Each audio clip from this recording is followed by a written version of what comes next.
Bueno, nos encontramos con la mente creativa detrás de Animales Fantásticos y dónde encontrarlos, el director David Yates. Mr. Yates, it's always a pleasure. Lovely to see you again, mate. So, you can't seem to get rid of this magical world. Why you decided to bring this story again to the screen? I read the script and I fell in love with it, primarily, and the fact that it was set, you've got a wand, I can see, Yeah, that's I got a always good, wand. fantastic. New York, 1926, brand new characters, and Joe's ambition for this series of stories was so intoxicating. Yeah. So it was difficult to say, you know, who would say no, I just dive straight in. And I love the way she celebrates humanity. Mm-hmm. She has very positive values, and it's reflected in her work, and that work is seen by people all over the world. And there's enough negative stuff everywhere. It's nice to sort of celebrate something that's got a good message, I think. Yeah. And it's fun, and actually it's fun. It is a fun movie. But how you separate yourself from what you've been doing with the Harry Potter books and this time? Because we're many years before Harry Potter. Yes. And it's a very different story, more mature story. It is. What's the main difference that you think people on the spectrum might find when they go to the movie theater? Well, you know, you don't have to have seen any of the Potter movies before seeing this. That's the first thing. It's not at a boarding school. It doesn't involve children. It's not about the magic of growing up. It's about the magic of having grown up and dealing with a more complicated world. That's what it's about. So it feels very, very different. But the principal character, Newt Scamander, is a magizoologist. He looks after exotic, strange, magical beasts. He collects them, in fact, to protect them. So that's the big difference. And the time difference is different. And it's in America. And so it feels... One of the things that's interesting, lots of people have seen the movie before it comes out. Yeah. And the thing that they're saying, which is encouraging for us, is they're saying, oh, it's not like Harry Potter. No, it's not. It's not like Harry Potter. It feels kind of Potterish, but it's not like Harry Potter. Were It's you aware different. when you were directing not to have the same movie or have Oh, the same connections? I couldn't have done the same Or did you thing. put some connections like we're going to look at?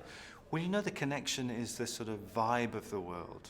The vibe of the world, the texture of the world, the sort of wit and the sort of feeling in the world is very much what we grew up with Harry Potter. But it's different, it's more grown up, it's more mature, it's darker, it's creepier, it's, you know, and it's funnier sometimes. So, and I think that's good, because the people who grew up with Potter are ready now for this chapter. Yeah. Do you know, it's sort of like, this is what you get to when you've read all the books maybe, you know, and this is what you grow up to.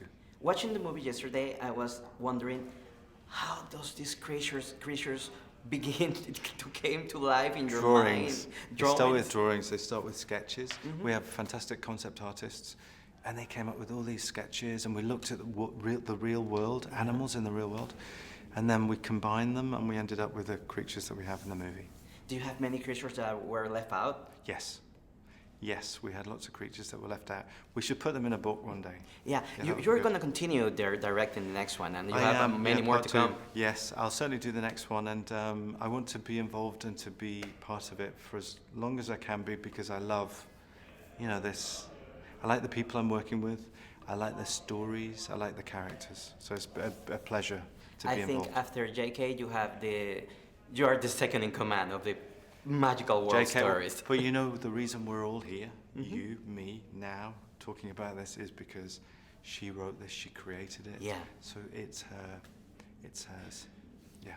To wrap it up, I have the need to be taught how to use the wand by you. Okay. To be directed. No How do I use problem. the wand? Okay, it's very good. Well, the good news is you're holding it at the right end, which is good because some people get that wrong. Yeah. Okay, and you've got to sort of work the wrist a little bit, very importantly. So you've got to practice by just loosening up the wrist, because it's all about the wrist. And it's an extension of you. This is, your wand is really you. So it's really you. When you cast a spell, you have to imagine that whatever that spell is coming from here, down your arm, along the wand. And it's really an expression of you.